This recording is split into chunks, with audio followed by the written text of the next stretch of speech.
मां मरियम के आदर के इस महीने में आज हम मां मरियम दुखियों की सांत्वना इस विषय पर मनन करेंगे। हम प्रतिदिन मां मरियम से प्रार्थना करते हैं, प्रणाम हे रानी दयालु माता, हम इस दुखपूर्ण संसार में रोते तथा विलाप करते हुए तेरा नाम लेते हैं। आप जरूर करते होंगे। हां, यह संसार दुख से भरा हुआ है, इसलिए मानव को हर प्रकार की समस्या का सामना करना पड़ता है। गरीबी, शोषण, बीमारी, बेरोजगारी, बैर, डाह, जलन, लड़ाई झगड़े तथा अन्य समस्याएं मानव जीवन के साथ बनी रहती हैं। जब इस संसार में मानव की यह परिस्थिति है तो हमें किसी न किसी की आवश्यकता होगी ही, अन्यथा यह जीवन जीना असंभव हो जाएगा। मानव तथा सांसारिक वस्तुओं से हमें पर्याप्त सहायता नहीं मिल सकती, तो हम कहां जाएं? हम अपने दुख कष्ट किसे बताएं? किससे सहायता की अपेक्षा करें? हमारा प्रेमी सृष्टिकर्ता और प्रभु यीशु दयालु एवं करुणा में ईश्वर है।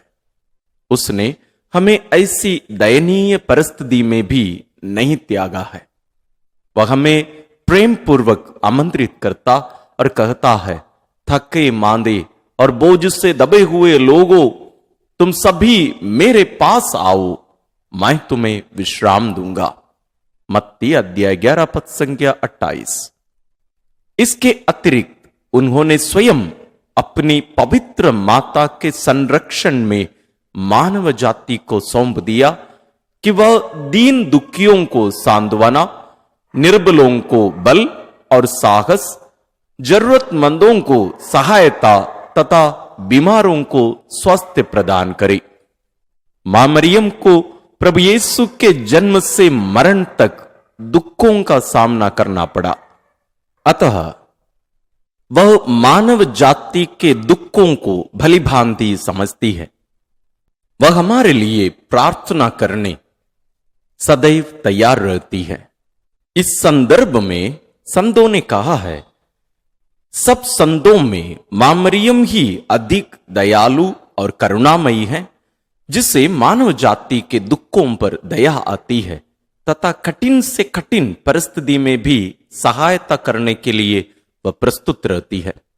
वह हमें शिक्षा भी देती है कि हम दुख कष्टों के समय विचलित ना हो, परंतु उन्हें धैर्य पूर्वक सहने का प्रयास करें।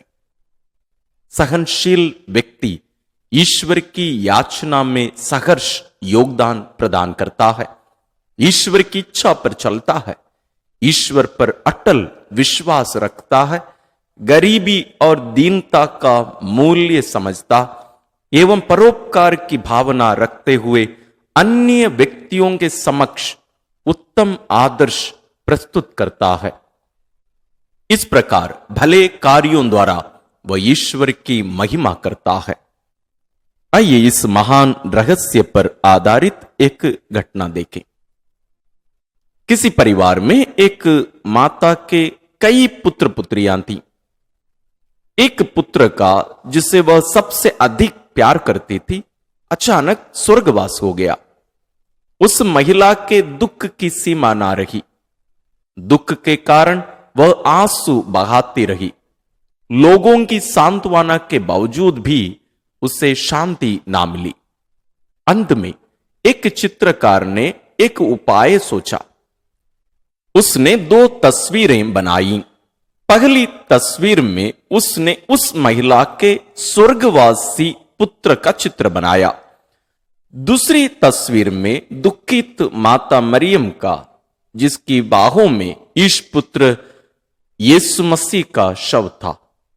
उस चित्र के नीचे लिखा हुआ था, ऐसा दुख किसी भी माता को ना मिले। चित्रकार ने पहली तस्वीर उस महिला के समक्ष रखी, जिसे देखते ही उस महिला की आंखों से आंसू की धारा फूट पड़ी। तत्पश्चात दूसरी तस्वीर भी उस महिला के समक्ष रखी गई, जिसे ध्यानपूर्वक देखते ही उसका दुख दूर हो गया। उसने कहा, हां, किसी भी माता का दुख मां मरियम के दुख से अधिक ना होगा। वह अपना सारा दुख भूल गई और मां मरियम के दुख कष्टों पर मनन करने लगी। उसे शांति तथा सांत्वना का एहसास भी हुआ। हम भी अपने जीवन में इस मां का अनुसरण करें। हमारे जीवन के अभ्यास के लिए दुख संकट की घड़ी में मां मरियम की शरण में जाएं और शांति तथा सांत्वना पाएं। आइए हम प्रार्थना करें। हे हमारी प्यारी मां मरियम, दुखियों की सांत्वना, हम तेरी शरण में आए हैं। इस अपने दुख एवं कष्टों से निवारण हेतु तेरी ममतामयी सहायता की खोज में हैं। हमें कृपा दिला कि हम इस दुखपूर्ण संसार में तेरी सांत्वना पाकर शांति तथा प्रेमपूर्ण जीवन व्यतीत कर सके और इस जीवन यात्रा के पश्चात अनंत जीवन का सुख प्राप्त कर सके। हम ये प्रार्थना करते हैं अपने प्रभु क्रिस्त के द्वारा, आमीन।